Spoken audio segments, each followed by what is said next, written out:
So I think the obvious questions for each are, for Trump, sort of how unhinged, to use Biden's term for Trump, is he?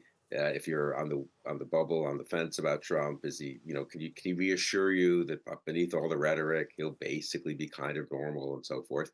And so I think for Trump being less crazed, less hyperbolic, less threatening, is what he probably should do.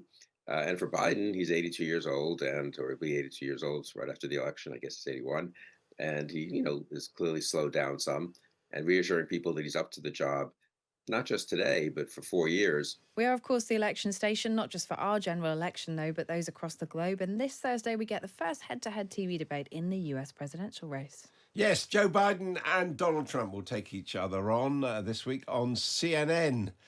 Joining us now is Bill Kristol, who's a CNN commentator. He is, of course, the founder of the Weekly Standard and a former chief of staff to Republican Vice President Dan Quayle. Well, you are a Republican, but not a supporter of Donald Trump, it's fair to say. Who do you think is going to disgrace themselves when they come head to head in Atlanta?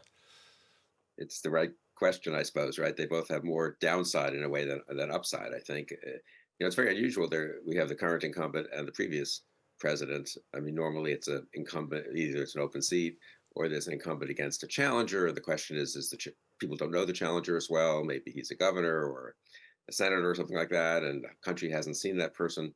And so the pressure's on that person. The incumbent defends his record, and it's kind of more standard. Here everyone knows Trump, everyone knows Biden. They've seen them as president very recent, currently or very recently. So it's pretty hard to believe they're going to convince people much about their records, to change their mind about things about their basic character. People have sort of made up their minds on that. So I think the obvious questions for each are, for Trump, sort of how unhinged, to use Biden's term for Trump, is he? If you're on the bubble, on the fence about Trump, is he? Can he reassure you that beneath all the rhetoric, he'll basically be kind of normal and so forth? And so I think for Trump being less crazed, less hyperbolic, less threatening, is what he probably should do.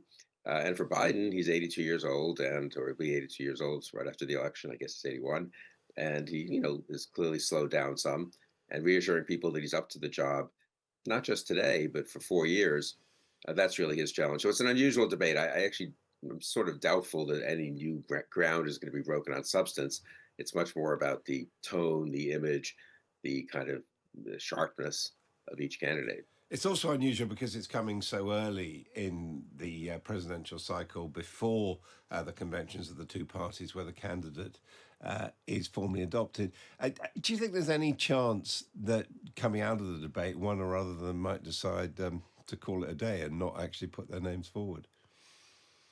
I mean, both have had opportunities to do that. God knows, after January 6th, you might have thought if Trump were a normal and decent politician, he would have decided to retire. And with Biden, there were plenty of pressure, and I was one of the people who thought he might be well advised to declare himself a successful one-term president, which I think he has been on the whole, incidentally, and restored normalcy and good economic record here in the U.S. Pretty good response to Putin and Ukraine and so forth, and let the next generation have a go at it. But neither has chosen that. I mean, I suppose if Biden's really disastrous, it's possible that he would say, okay, I'm giving it up. But boy, both of them really want another term. And the rules are different, aren't they, this time around? I mean, actually switching off microphones when the other one has their time to speak. I mean, it's going to be quite difficult for Donald Trump, that, isn't it?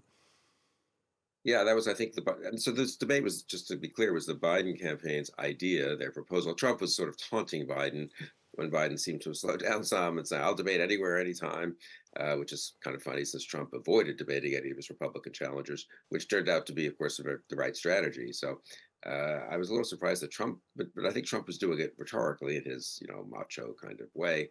Biden's campaign, I think, reasonably showing a certain amount of adeptness or imagination to say, okay, let's have two debates, but let's do them with somewhat different rules. No studio audience, for example.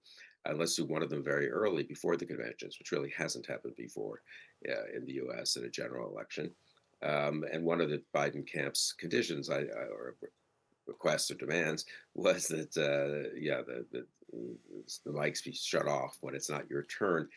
I mean, I suppose that helps Biden. That Trump likes interrupting. On the other hand, there are people who think that Trump's interruptions and his general kind of seeming somewhat out of control, especially in the first debate in 2020, hurt Trump. It sort of reminds people that, gee, do you want this guy for president for another 4 years?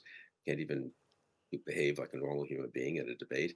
So I wonder actually whether Biden might not have been better advised to let Trump be Trump.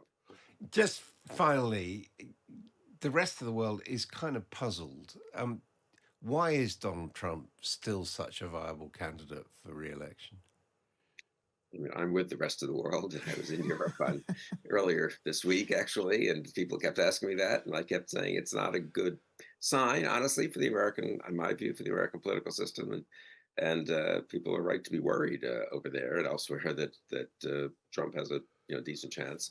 I don't think he's a favorite exactly, but close to 50-50 chance of winning. I don't know.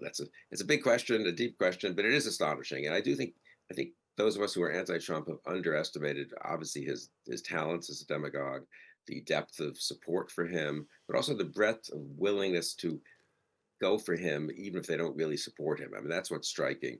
That you'd think there are things that, for me, would be disqualifying, ranging from January 6th to what he said about what he wants to do in his second term, which is pretty much straight out authoritarianism.